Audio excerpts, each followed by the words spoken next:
Surprisingly, I've not considered what type of food my album would be, which I mean, admittedly, is kind of lazy. You should always have this ready, this answer ready.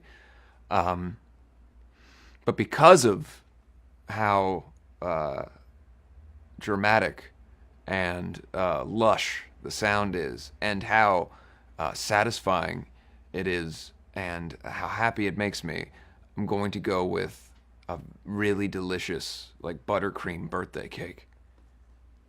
It's because it's delicious like a birthday cake, and also it will make you fat if you listen to it.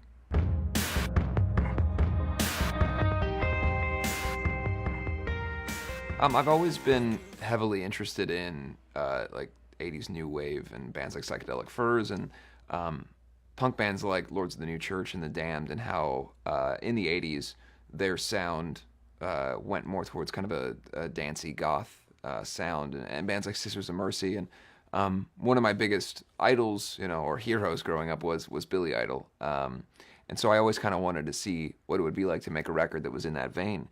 So initially, that was the thought process: was I was going to do something that musically wouldn't necessarily fit in the context of Black Veil Brides, but something that I felt was true to myself and true to my interests. One of the things that's always been upsetting to me as a fan of music, or as a fan of many bands, is that sometimes the singer of the band or whoever will get an idea to change genre because they're interested in something else, and it'll ultimately, very rarely does it come through in terms of execution where the person feels like they've gotten their message through. It mostly just dilutes the sound of the band. So I thought, rather than doing that, it would be better for me to take this as a side project, or something that I do in addition to Black Veil Brides. And creatively, it's been fantastic. And I found that I've been able to have a lot of, I guess it's very fulfilling to be able to do something that as a teenager especially, I would have really been excited about. Oh, I could make this type of record. And to have so many people come in and work on it that I idolized or really looked up to growing up, it's been really exciting.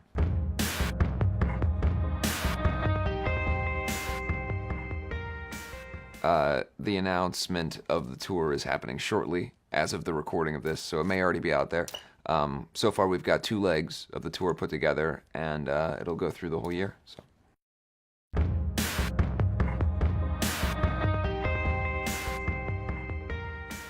I would be very hard to pick one specific artist because we've had so many great people come in, and the things that they've added to the record, whether it's Juliet Sims, my significant other who I've been with for a long time, lending her voice to so many songs on the record, or the guys in 5 Seconds of Summer coming in and playing, Patrick Stump, Quinn Allman, so many people. I mean, the list is endless of the people who have come in, and then people like Matt Skiba, who is in a band, Alkaline Trio, who's my favorite band of all time, and the key reason to why I started writing music or writing songs was my love for them and how much they influenced me. So to have him come in and sing on a song was really important. So maybe in some ways that would be the most, in terms of the dynamic of like my adolescence into something that would have been an amazing dream come true situation, having him come in. But really, all of their involvement, I can't really pick or choose one specific.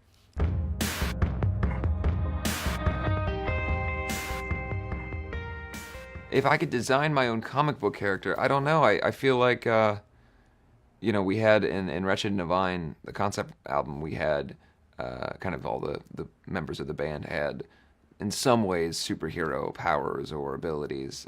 So being the prophet or whatever, I don't really know what my power was. It seems like in the movie I mostly just like kind of looked really sullen, and I, carried people. So I guess the ultimate ability to carry things, like a lot of things, to be able to bring in all the groceries at once, not have to do multiple trips to the trunk back to the house, an ability to carry lots of groceries. You can call me Grocery Man or Market Man. That might be better. The alliteration is good.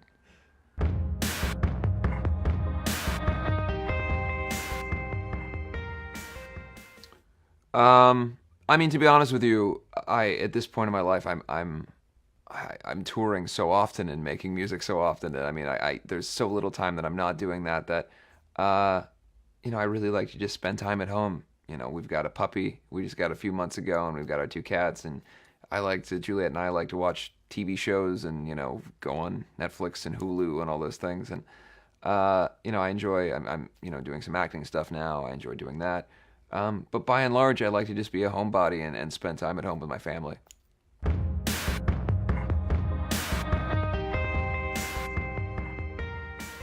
I don't know. I guess that's a genetic thing. My hair is shorter right now than it was 2 weeks ago, and in 2 weeks it will be longer. So I don't, I don't know. I get my hair cut on a nearly, probably about every 2 weeks because it grows pretty quickly. My mom has very thick and full hair, and so I hear that you get your mom's hair genes if you're a boy. I don't know that if there's truth in that, but that's the word on the street. So I don't know. That's a genetic question. But I generally, if I want long hair, it doesn't take that long.